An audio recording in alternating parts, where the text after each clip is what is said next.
Well, these are called tariffs. So there are tariffs or taxes on importable items. So these are taxes that go to the government coffers. Mm. Reason why the government still impose taxes is, of course, to control the supply of vehicles. Imagine if there are no taxes, if there are no taxes on imports, then foreign-made products will freely enter the market.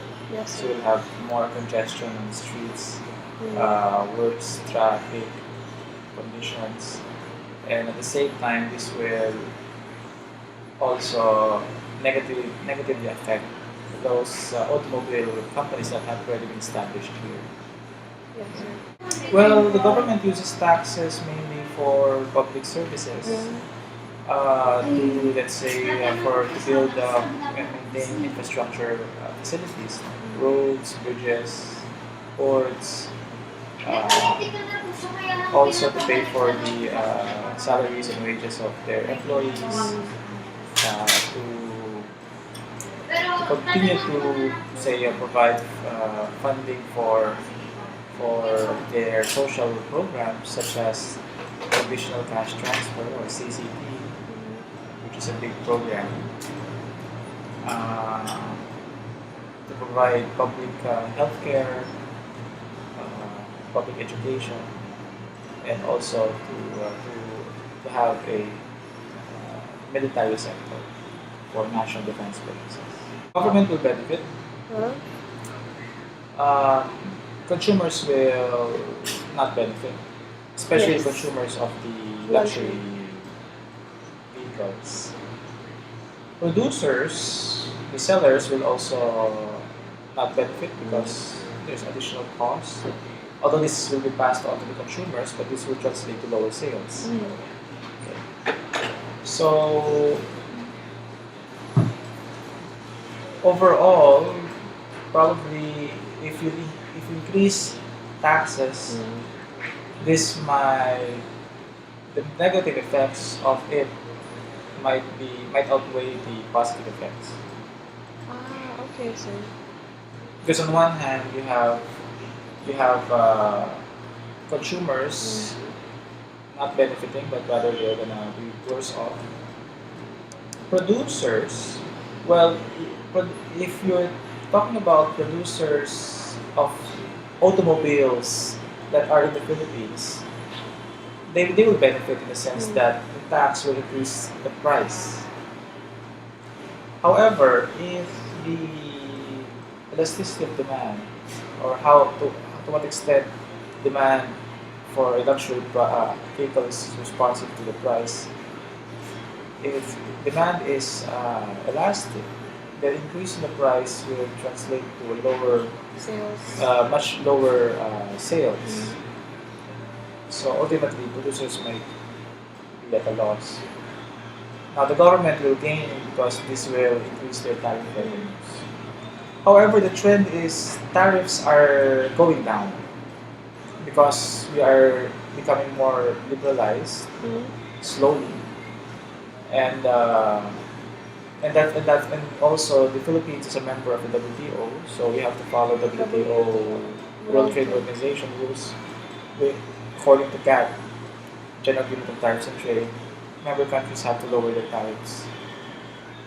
So we are doing that, although we still maintain some high tariffs on selected sectors that we think needs more protection. Yes. I don't think the high-end automobile sector needs that high degree of protection.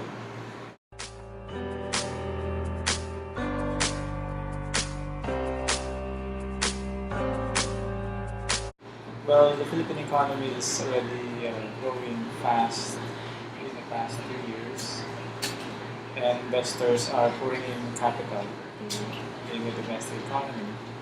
So, development of the luxury brand automobile industry will, of course, push through and probably will progress at a much faster rate. Yes, there's a market for luxury brands in a developing economy like the Philippines. because you have around 1% of the population at the upper income bracket level. You have lots of wealthy individuals in the country, and the likes of Filipino, Chinese Taipans, and uh, Filipino families with Spanish roots, Yes, sir. the old rich, so to speak. So they are in that market, and therefore there is demand for such items. Yes, sir. If the economy, say, went to recession, uh, there will be, of course, some who will get adversely affected, but those family business groups tend to survive and are relatively less affected by such economic downturns. Yes, sir.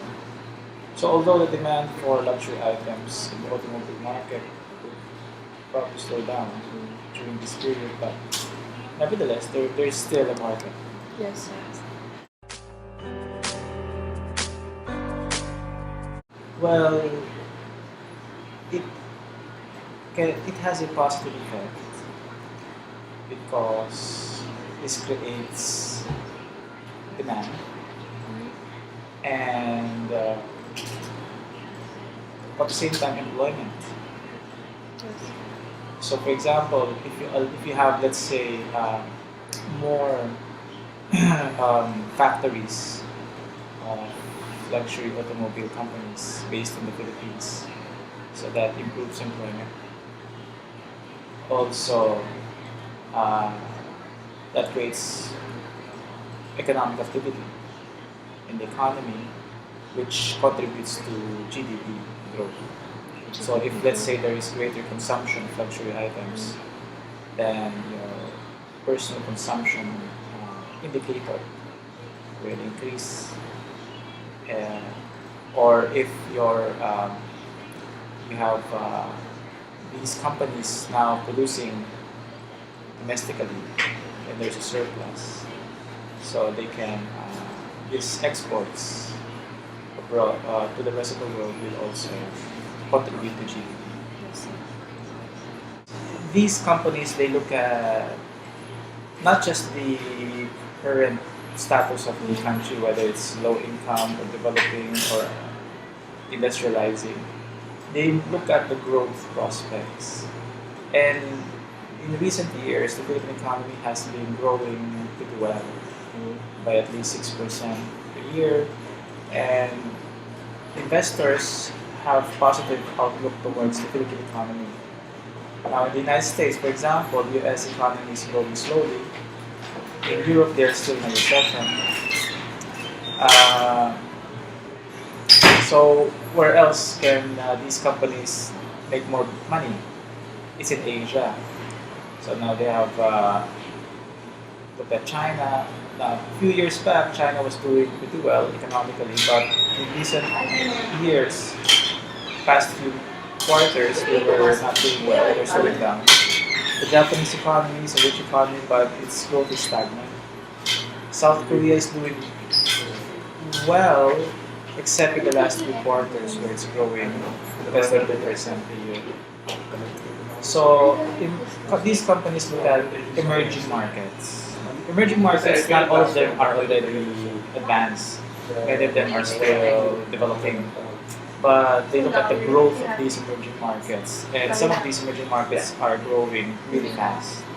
One of them is the Philippines. So they want to tap the market of the Philippines because they know that by having an expanding economy, they will create greater demand for certain products. So that's why they are now in our domestic market. Yes, sir. Sir, so generally, the existence of luxury market does not make a huge effect to the developing to our economy, sir, right? since it's still small, it's relatively small, so Yes. it doesn't make a huge effect. Yes.